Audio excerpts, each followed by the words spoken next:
News अनकटचे वरिष्ठ पत्रकार अनिल खळदकर यांचे 20 नोव्हेंबर रोजी अपघाती निधन झाले. अनिल हे कुंभारवळण सासवड येथील रहिवासी असून ते अत्यंत मनमिळाऊ पत्रकार होते. राजकीय आणि सामाजिक क्षेत्रात त्यांनी आपल्या कार्याने एक वेगळाच ठसा उमटवला होता. त्यांच्या अशा अचानक जाण्याने त्यांच्या कुटुंबियांना, नातेवाईकांना आणि सहकाऱ्यांना मोठा धक्का पोहोचला. त्यांच्या आत्म्यास शांती लाभो हीच ईश्वरचरणी प्रार्थना.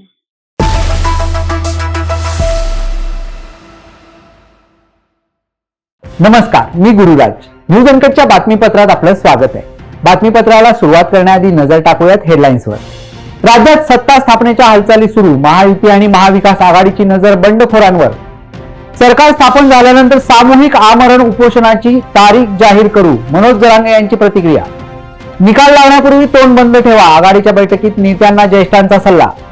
आणि मद्य धोरण केस प्रकरणी दिल्ली हायकोर्टाची ईडीला नोटीस. आता पाहूयात बातम्या विस्ताराने. युती आणि आघाडीने काठावरचे बहुमत मिळाल्यास सत्ता स्थापनेसाठी प्लॅन बी ची तयारी केली असून निकालाच्या दुसऱ्याच दिवशी 24 नोव्हेंबरला पक्षाच्या आमदारांना मुंबईत बोलावले. त्यांच्यासोबत विजयी झालेले बंडखोर आणि गळाला लागणाऱ्या अपक्ष आमदारांनाही चार्टर्ड प्लेनने मुंबईत आणण्याची व्यवस्था करण्यात आली आहे. या सर्वांची पंचतारांकित हॉटेलमध्ये राहण्याची व्यवस्था करण्यात आली असून भाजपाने सॉफिटेल, उद्धव सेनेने ग्रँड हयात, तर काँग्रेसने रेनिसन्स हॉटेलमधील खोल्या बुक करून ठेवल्याची माहिती मिळते.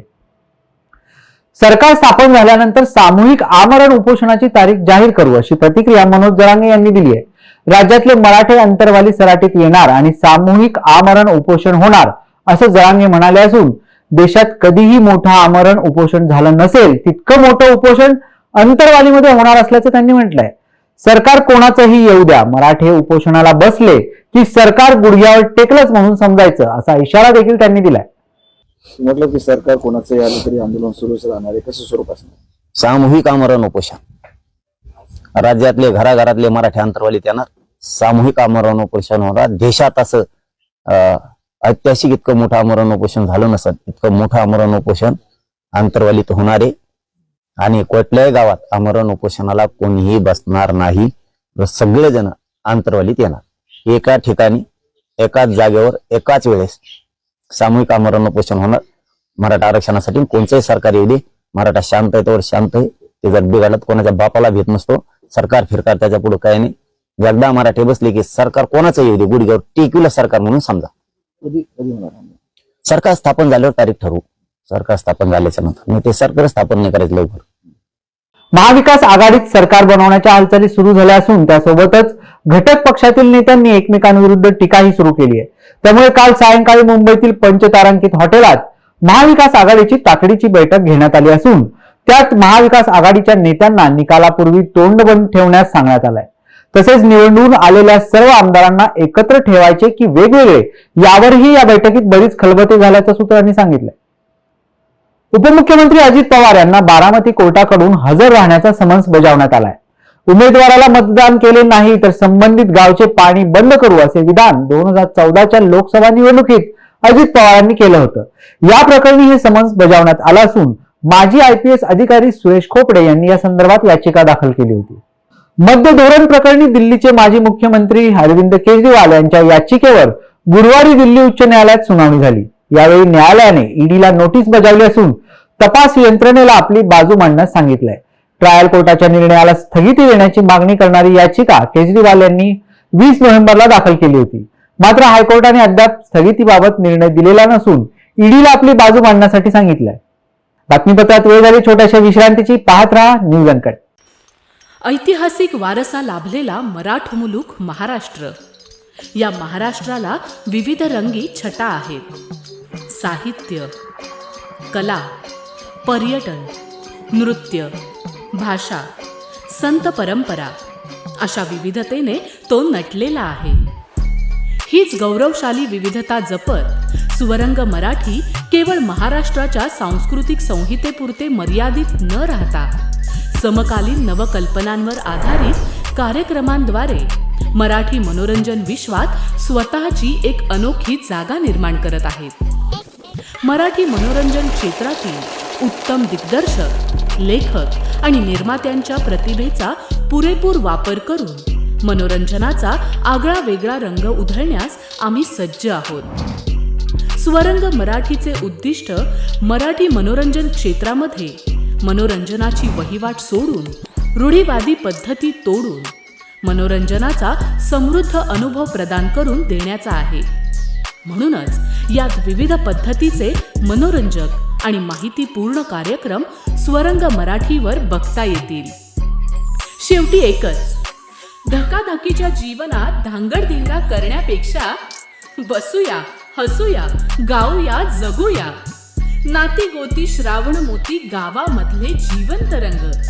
नाती गोती श्रावण मोती गावामधले जीवंत रंग. चला जोडूया, चला पाहूया, जशी संस्कृती तसा स्वरंग. विश्रांतीनंतर पाहूयात उर्वरित बातमीपत्र. सिंधुदुर्ग जिल्ह्यातील मालवणच्या राजकोट किल्ल्यावर छत्रपती शिवाजी महाराज यांचा पुतळा कोसळल्याप्रकरणी चेतन पाटील याला अटक करण्यात आली होती. त्यासोबतच जयदीप आपटे यालाही अटक करण्यात आली होती. या प्रकरणी काल न्यायालयात सुनावणी पार पडली असून मुंबई न्यायालयाने चेतन पाटील याला जामीन मंजूर केला असून जयदीप आपटे हा अद्यापही तुरुंगातच आहे. जळगावातील पाचोरा बडगाव विधानसभा मतदारसंघाची मतदान प्रक्रिया शांततेत पार पडली आहे. काही ठिकाणी ईव्हीएम मशीनच्या तांत्रिक अडचणी आल्या, त्या प्रशासनाने त्वरित सोडवल्या आहेत. या मतदारसंघाच्या मतमोजणीच्या तयारीचा आढावा निवडणूक निर्णय अधिकारी भूषण आहिरे यांनी पत्रकार परिषदेत जाहीर करताना सांगितले की 23 तारखेला प्रशासनाकडून मतमोजणी प्रक्रियेस सुरुवात होणार असून मतमोजणीच्या ठिकाणी कडक पोलीस बंदोबस्त तैनात करण्यात आलाय. यावेळी प्रशासनाला सहकार्य करण्याचे आवाहन देखील त्यांनी केलंय. नोव्हेंबर 2024 रोजी 18 पाचोरा विधानसभा मतदारसंघामध्ये सकाळी 7 ते सायंकाळी 6 पर्यंत जे मतदान झालं, तर त्या मतदानाची जी आकडेवारी आपल्याकडे आलेली आहे त्यानुसार पूर्ण मतदारसंघामध्ये एकूण जे आपले 3,33,860 मतदार होते, त्यापैकी 2,29,377 इतक्या मतदारांनी आपल्या मतदानाचा अधिकार बजावलेला आहे. एकंदरीत टक्केवारी जर बघितली तर 68.70% इतकं आपलं तालुक्यात आपल्या मतदारसंघामध्ये मतदान झालेलं आहे. मागच्या वेळेस 2019ला साधारणतः 63% मतदान होतं, परंतु 2024च्या या निवडणुकीमध्ये, विधानसभेच्या निवडणुकीमध्ये 68.70% म्हणजे मागच्या वेळेपेक्षा 5% जास्त मतदानाची टक्केवारी वाढलेली आहे. सर्व जे भडगाव पाचोरा मतदारसंघातले सर्व मतदार आहेत त्यांचे सर्वांचं मी आभार व्यक्त करतो की मोठ्या प्रमाणात आपला मतदार राजा जो आहे तो बाहेर पडला आणि मतदानाचा जो टक्का आहे तो चांगल्या पद्धतीने या ठिकाणी वाढलेला आहे. मतदानाची पूर्णपणे प्रक्रिया रात्री उशिरा 11-11:30 पर्यंत आपल्याकडे चालू होती आणि दुपारनंतर फार मोठ्या प्रमाणात आपल्या इथे मतदारांनी राज्य माध्यमिक आणि उच्च माध्यमिक शिक्षण मंडळातर्फे फेब्रुवारी-मार्च 2025 मध्ये घेण्यात येणाऱ्या इयत्ता 10वी-12वीच्या परीक्षांचे अंतिम वेळापत्रक जाहीर करण्यात. 12वीची परीक्षा 11 फेब्रुवारी ते 18 मार्च या कालावधीत, तर 10वीची परीक्षा 21 फेब्रुवारी ते 17 मार्च या कालावधीत होणार असून दोन्ही परीक्षा नियोजित तारखांपेक्षा 10 दिवस आधीच होत असल्याचं मंडळाने जाहीर केलंय. 19 नोव्हेंबर रोजी जालना शहरातील संभाजीनगर परिसरात असणाऱ्या मतदान केंद्राबाहेर काही अज्ञात व्यक्तींनी गाड्यांची तोडफोड केल्याची घटना घडली होती. या प्रकरणी शिवसेनेच्या शिष्टमंडळाने जालना जिल्हा पोलीस अधीक्षक अजय कुमार बन्सल यांची भेट घेऊन चौकशीची तसेच कायदेशीर कारवाईची मागणी केली आहे. तक्रार केली आज पोलिसांकडे. आज जिल्हा पोलीस अधीक्षक बन्सल साहेब यांच्याकडे आम्ही शिवसेनेच्या वतीनं आमचे नेते सन्माननीय अर्जुनराव खोतकर साहेब यांच्या मार्गदर्शनाखाली आमचे युवा सेनेचे सचिव अभिमन्यूदादा खोतकर यांच्या प्रमुख उपस्थितीमध्ये परवा जो प्रकार घडला प्रभाग क्रमांक 1 संभाजीनगर शांतिनिकेतन विद्यालयाच्या बाहेर जिथं मतदानाचं बूथ आहे त्या लाईनला जवळपास 5-7 4 व्हीलर व 8-10 टू व्हीलरची अज्ञाताने नासधूस केली, तोडफोड केली. यावर सखोल चौकशी करावी आणि त्यांची कडक अशी कारवाई, ज्यांनी हे कृत्य केलं यांच्यावर कडक कारवाई करावी यासाठी आम्ही पोलीस अधीक्षकांची भेट घेतली. बातमीपत्रात वेळ झाली छोट्याशा विश्रांतीची. पाहत राहा न्यूज अनकट.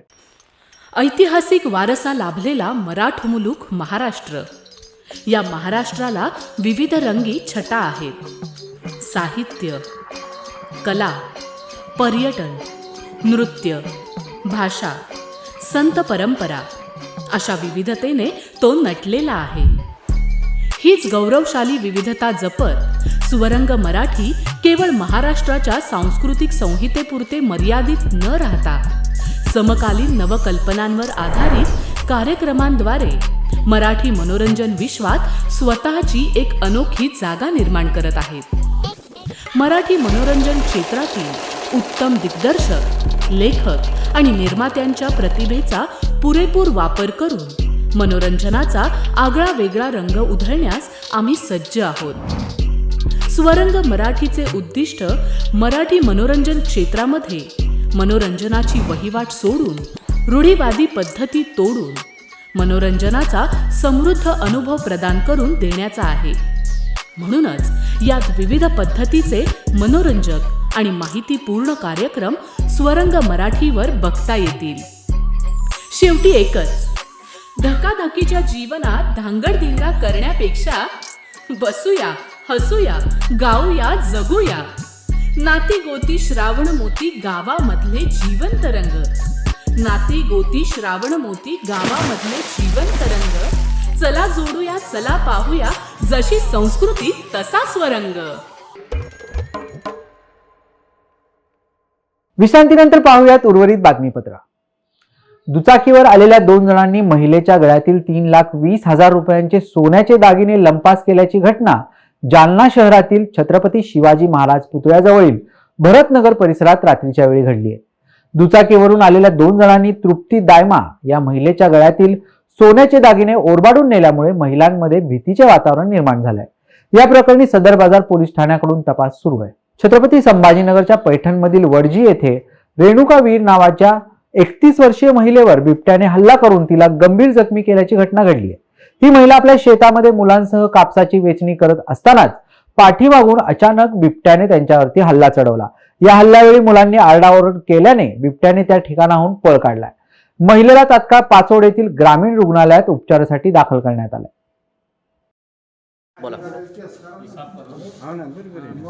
रेणुका विठ्ठल वीर, राहणार वडजी, तालुका पैठण, जिल्हा छत्रपती संभाजीनगर, वडजी येथील रहिवासी असून आज दुपारी 2 वाजेच्या दरम्यान ह्या बाईवर बिबट्यानं प्राणघातक हल्ला केलेला आहे।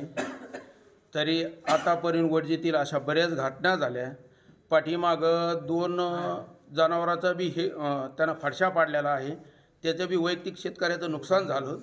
त्याच्यानंतर जसं हरणाला शासन म्हणतं हरणाची शिकार केली नाही पाहिजे, त्या हरणालासुद्धा त्यानं हे केलं। तेव्हा बी वेळोवेळी गावातल्या लोकांना प्रशासनाला माहिती दिली। एवढी माहिती देऊनही शासन जर त्याच्यावर जर काही तरतूद करीत नसेल तर नाविलाजानं शेतकऱ्याला व गावातल्या ग्रामस्थांना कुठलाही काहीतरी ठोस पर्याय याच्यावर काढावं लागेल। तरी शासनाला मी विनंती करतो, शासनाचे अधिकारी म्हणतात का कोण्यातरी व्यक्तीवर माणसावर हल्ला प्राणघातक हल्ला केल्याशिवाय आम्ही त्याचे ठोस निर्णय घेणार नाही। मग मी त्या अधिकाऱ्याला सांगू इच्छितो का तुमच्या घरातल्या कोण्याही व्यक्तीला जर अशी इजा झाली तर तुम्ही वाट पाहतान का ह्या गोष्टीची? मावळ तालुक्यातील प्रसिद्ध गाडा मालकाचा दोरीने गळा आवळून दोघांनी खून करून खंडणीसाठी हा गुन्हा झाल्याचा बनाव रचला होता। पुरावा नष्ट करण्यासाठी त्यांनी मृतदेह जाळला होता। याबाबत पिंपरी चिंचवड गुन्हे शाखेच्या खंडणी विरोधी पथकाने तपास करून आरोपींना अटक केली आहे। पंडित रामचंद्र जाधव असं खून झालेल्या मावळमधील गाडा मालकाचे नाव आहे। सूरज वानखेडे असे अटक केलेल्या आरोपीचे नाव असून पुढील तपास आता सुरू आहे।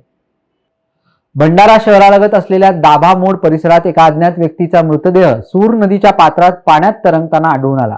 सकाळी फिरायला गेलेल्या नागरिकांना मृतदेह दिसताच त्यांनी याची माहिती वराठे पोलीस दलांना दिली आहे। पोलिसांनी घटनास्थळ गाठून शव पाण्याबाहेर काढून ओळख पटवण्यासाठी प्रयत्न सुरू केले आहेत। प्रथमदर्शी अहवालावरून ही आत्महत्या नसून हे हत्या असल्याचं बोललं जात आहे। वेळ झाली या बातमीसह या बातमीपत्रात इथेच थांबायची। पाहत रहा न्यूज अनकट।